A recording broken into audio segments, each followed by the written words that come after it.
Did you know, in 1803, Napoleon Bonaparte sold Louisiana to the United States for $15 million to fund his continued fight against the British? Welcome to 20 Facts About Napoleon Bonaparte, France's first emperor. Let's get started. Throughout history, there will come a time when no one will remember us. But that isn't the case for some people like Napoleon Bonaparte.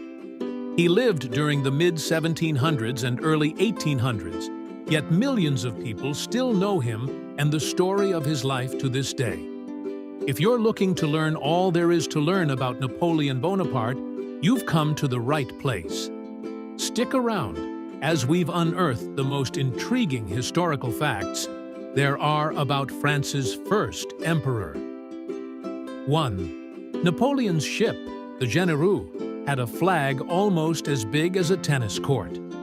The Genereux was launched in 1785 with a width of 14.9 meters, and a length of 183.3 feet, 55.9 meters.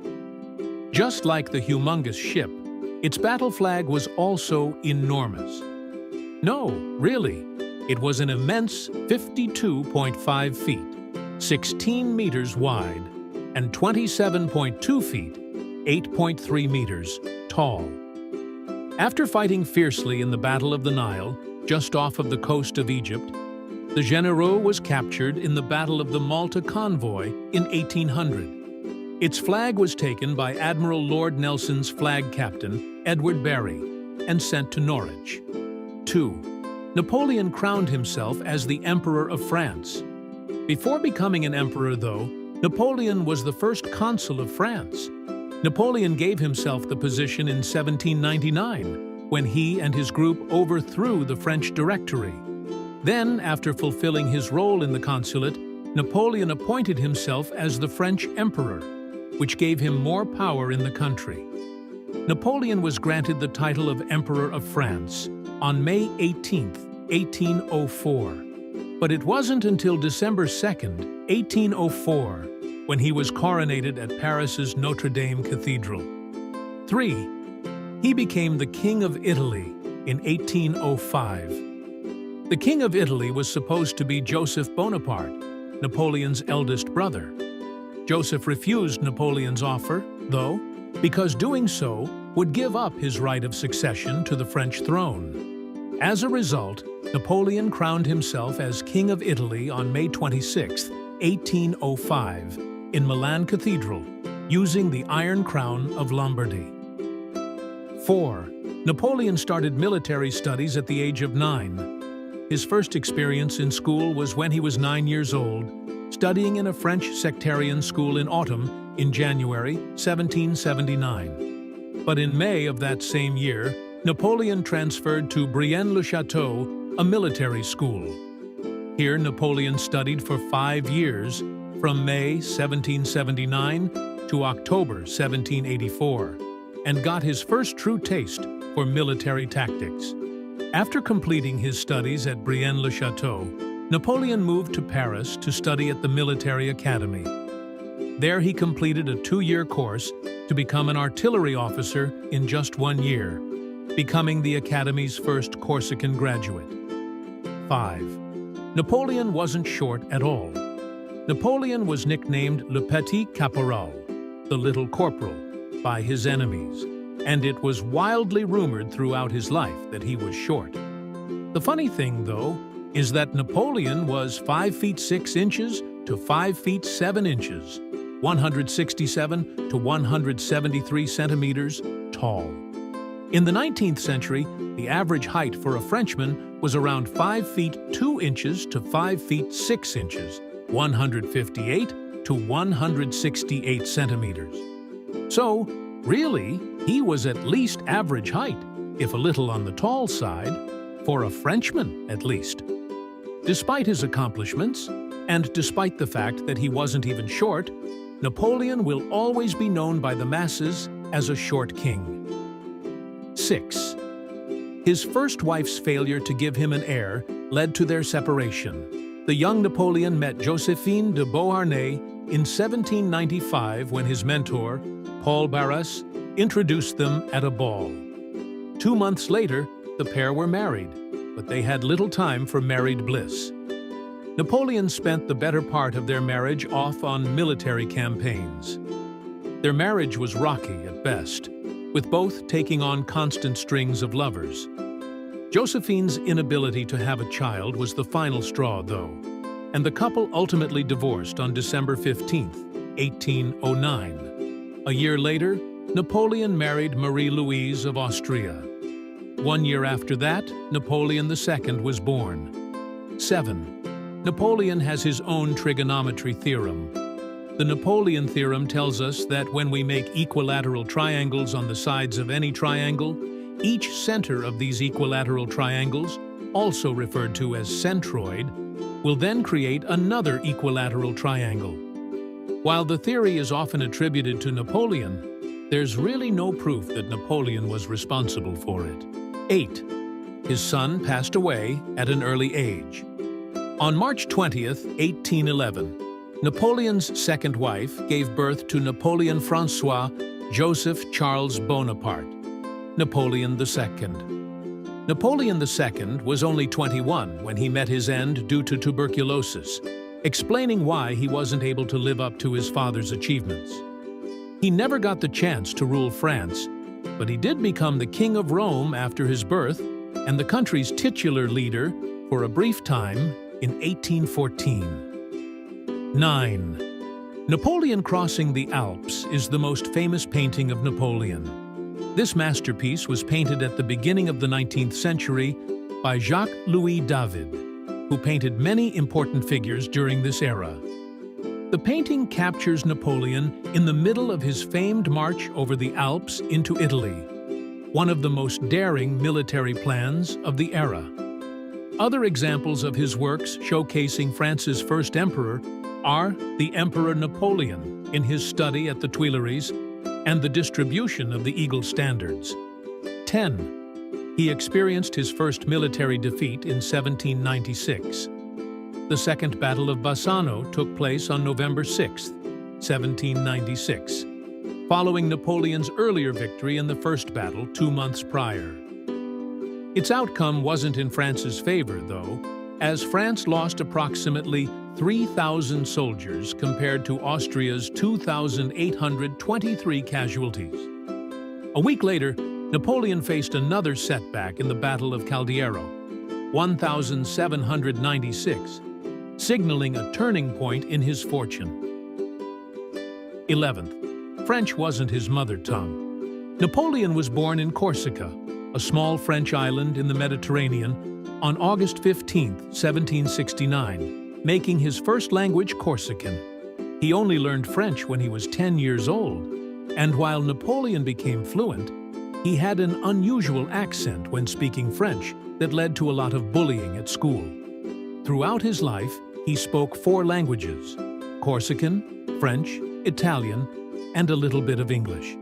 So, as it turns out, the renowned military leader was also multilingual. 12. One of Napoleon's hats was auctioned for a whopping 1.9 million euros in 2023.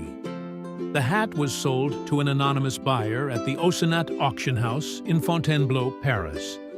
It was a black bicorn felt hat that had a cockade, a knot of ribbons on it, much like the 120 other hats of its kind that Napoleon was known to wear throughout his life. Like his other hats, he would have worn this one sideways, as it made him stand out and be more recognizable to his troops. This way of wearing a bicorn side to side is known as en bataille. 13. The Napoleonic Code paved the way for the modern civil law system. In March 1804, a French lawyer named Jean-Jacques Régis de Cambacérès and numerous legal experts prepared Napoleon's civil code of laws. It exercised numerous civil rights, ranging from property to inheritance, and even played a crucial role in the decline of feudalism, a medieval social system in which higher-ranking individuals offered land to those who served and became loyal to them. The Napoleonic Code is considered to be one of Napoleon's greatest contributions to the world, through which he spread the modernized values of the French Revolution to the world. 14. Napoleon once wrote a novella, Clisson et Eugénie, or Clisson and Eugénie, was written by Napoleon in 1975. Its story revolves around the tragic love story of Clisson, a French soldier who falls in love with Eugénie. After living for a time in married bliss, Clisson is called away to war. While away, he sends his close friend to comfort Eugénie. Disaster strikes when Clisson discovers that the pair are having an affair. Clisson et Eugénie was never published, and a number of manuscripts ended up in the hands of various collectors. Fragments of the manuscripts are mostly in private collections, but some samples are kept in the Karpeles Manuscript Library Museum in California, as well as Moscow's State Historical Museum. 15th, his failed invasion of Egypt influenced the creation of Egyptology. Egyptology is basically all about scientifically studying ancient Egypt, from its history to its language and civilization. When Napoleon left for Egypt in 1798, he brought 160 scientists, engineers, and artists, as well as soldiers. He tasked them with learning all they could about Egypt. Their discoveries and conclusions gave Europe a window into what ancient Egyptian life was like, and piqued the world's curiosity about Egypt as a whole. 16. Napoleon sold Louisiana for $15 million in 1803. To fund his battle against the British, Napoleon decided to sell France's claims to North America to the freshly formed United States. The U.S. was interested in gaining Louisiana, as it gave them New Orleans and the access point from the Mississippi into the sea. The treaty went backwards and forwards for years, and was almost completely canned at some points. Ultimately, Napoleon's need for funds to fight the British prevailed, and the U.S. doubled its size overnight. 17th. Napoleon's coronation wreath was so heavy that some of its golden leaves had to be removed.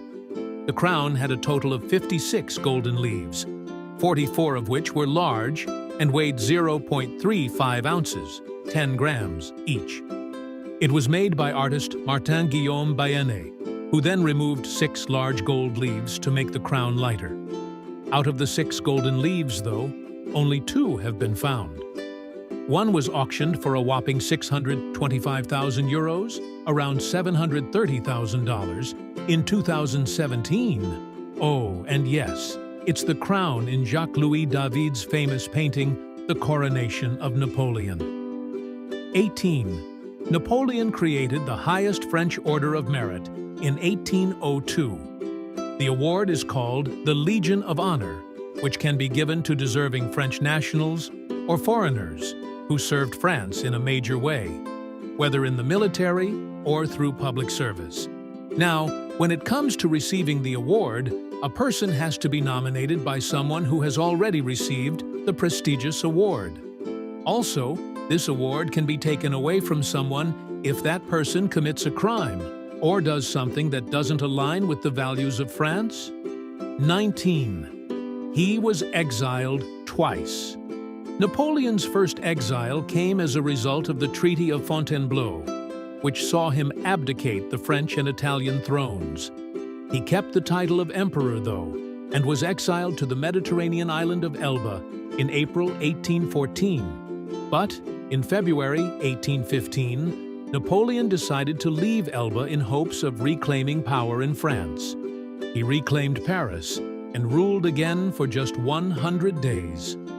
Napoleon was defeated for the last time at the Battle of Waterloo on June 18, 1815, and exiled for a second time. This time he was sent to the remote Atlantic island of St. Helena, where he lived out the last of his days a prisoner. Oh, and speaking of St. Helena, 20. Napoleon's passing was controversial. The physicians who performed Napoleon's autopsy claimed that his cause of death was stomach cancer. Despite this diagnosis, Many legends have sprouted over the years, with some claiming he was poisoned by arsenic. In 1961, researchers tried to prove this by using Napoleon's hair strands to trace the chemical element. Despite finding high levels of arsenic, the results could not say whether he was exposed to a single large dose or was exposed over a greater period of time. This adds doubt to the claim, as many French aristocrats of the time, including Napoleon, used arsenic-based cosmetics. From his early days in Corsica to his final days in exile, Napoleon's story is one for the ages, filled with drama, intrigue, and no shortage of controversy. From his military conquests to his personal struggles, Napoleon's life offers a window into a fascinating era of human history. As we bid adieu to this legendary figure, let's take a moment to appreciate the enduring legacy of France's first emperor. Thank you for watching. Don't forget to like, comment, and subscribe. Look forward to our next video. Click the bell button so you don't miss out.